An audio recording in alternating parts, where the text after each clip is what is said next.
Hello everybody, welcome back to our Info channel. In today's video, I'll show you how to easily manage prevent fogging on your Canon i-SENSYS MF657Cdw.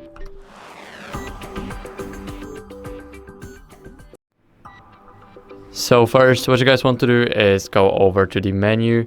Now here in the menu, select Adjustment and Maintenance, and now go to the Adjust Image Quality. Go to Special Processing, and after that you guys need to scroll a bit until you guys see Prevent Fogging.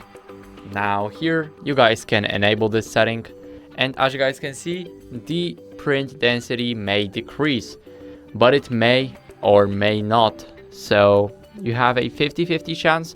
For me, it wasn't tragic. It was actually good. I did not notice any differences. So I always say yes and test it out before actually using it all the time. But that's basically what you guys can do here, and that's it. So I hope this video helped you. If it did, then leave a like, sub, and a comment, and I'll see you in the next one.